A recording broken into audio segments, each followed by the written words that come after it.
السلام علیکم ورحمۃ اللہ وبرکاتہ۔ دوستو، علامہ محمد اقبال رحمۃ اللہ علیہ کی شاعری بہت کمال ہے، لیکن اس میں مشکل الفاظ کا استعمال کیا جاتا ہے جس کی وجہ سے مطلب ٹھیک طرح سے سمجھ میں نہیں آتا۔ میری یہ کاوش ہے کہ آپ تک شاعری کے ساتھ ساتھ اس کا معنی و مفہوم یعنی کہ تشریح بھی پڑھ دیتا ہوں۔ آپ اگر سن لیا کریں تو آپ کو علامہ اقبال رحمۃ اللہ علیہ کی شاعری کی کافی حد تک سمجھ آ جائے گی۔ اس طرح آپ اپنی زندگی میں ایک بہت بڑی تبدیلی بھی لا سکتے ہیں اگر آپ ان باتوں پہ عمل کریں تو۔ آئیے ان کی نظم کو پڑھتے اور سمجھنے کی کوشش کرتے ہیں۔ لا الہ الا اللہ۔ خودی کا سر نہاں لا الہ الا اللہ، خودی ہے تیغ فساں لا الہ الا اللہ۔ یہ دور اپنے ابراہیم کی تلاش میں ہے، صنم کدہ ہے جہاں لا الہ الا اللہ۔ کیا ہے تو نے متاع غرور کا سودا، فریب سود و زیاں لا الہ الا اللہ۔ یہ مال و دولت دنیا، یہ رشتہ و پیوند، بتان وہم و گماں لا الہ الا اللہ۔ خرد ہوئی ہے زمان و مکاں کی زناری، نہ ہے زمان نہ مکاں لا الہ الا اللہ۔ یہ نغمہ فصل گل و لالہ کا نہیں پابند، بہار ہو کے خزاں لا الہ الا اللہ۔ اگرچہ بت ہیں جماعت کی آستینوں میں، مجھے ہے حکم اذاں لا الہ الا اللہ۔ انسانی خودی کی ترقی اور ارتقاء کامل اس بات پر موقوف ہے کہ انسان کلمہ توحید پر اس طرح ایمان لائے کہ اس کے عمل سے یہ ثابت ہو کہ وہ کائنات میں اللہ کے سوا نہ کسی ہستی سے ڈرتا ہے نہ کسی کی اطاعت کرتا ہے، یعنی اللہ کے سوا نہ وہ کسی کو اپنا معبود قرار دیتا ہے، نہ مقصود نہ مطلوب۔ اس کا مرنا اور جینا صرف اللہ ہی کے لیے ہے۔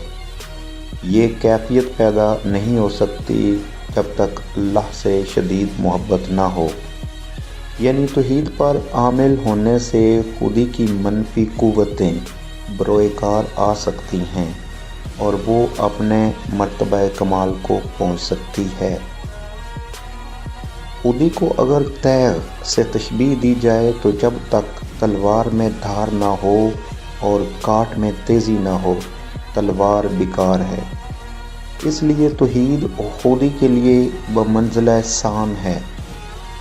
جس طرح سان پر چڑھانے سے تلوار صحیح معنی میں تلوار بن جاتی ہے، اسی طرح جب مسلمان حقیقی معنی میں موحد بن جاتا ہے تو اس کی خودی اپنے مرتبہ کمال کو پہنچ جاتی ہے۔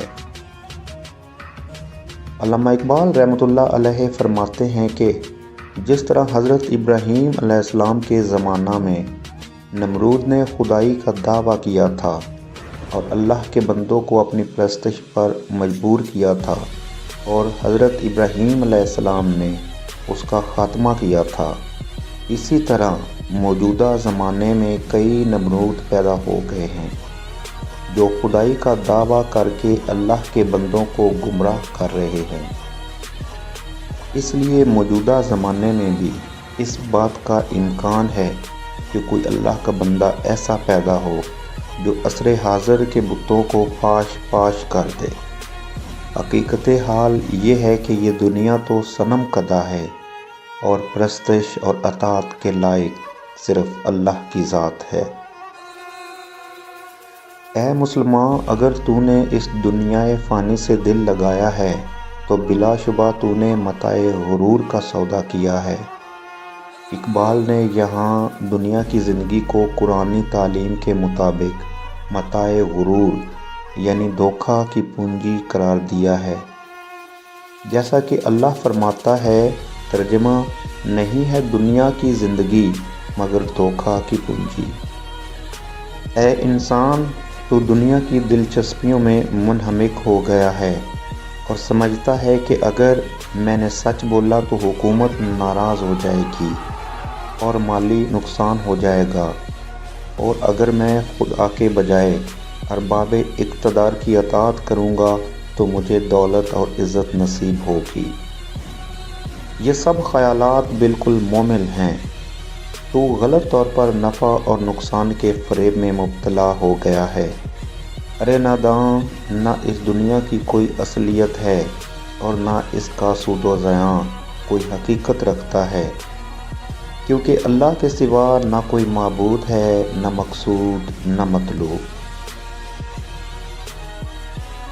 اے مخاطب، دنیا اور اس کے متعلقات اور اس کے گوناگون مناظر اور مظاہر، مثلاً مال و دولت، بیوی، بچے، رشتہ دار اور مادی سامان و آرائش، جن کے لیے تو اللہ اور اس کے احکام سے روح گردانی کرتا ہے، یہ سب بے حقیقت اور فانی چیزیں ہیں۔ یہ سب تیرے وہم اور گمان کے تراشے ہوئے بت ہیں۔ حقیقت میں ہے کہ اللہ کے سوا مسلم کا نہ کوئی معبود ہو سکتا ہے، نہ مطلوب، نہ مقصود۔ اللہ ہی ایک مستقل، قائم بالذات اور باقی ہستی ہے۔ وہی اس لائق ہے کہ اس سے محبت کی جائے، اور صرف وہی اس لائق ہے کہ اس سے مقصود زندگی بنایا جائے۔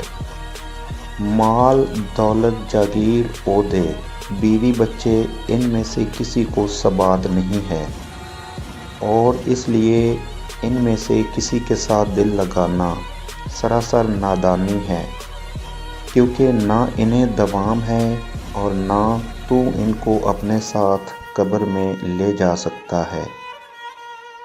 عقل زمان و مکان کی زناری ہے، جبکہ حقیقت یہ ہے کہ نہ تو زمان کی کوئی اصلیت ہے اور نہ مکان کی۔ اصل حرف تو بس لا الہ الا اللہ ہے۔ لا الہ الا اللہ ایک ایسی حقیقت ثابتہ ہے کہ ہر وقت اور ہر حال میں درست ہے۔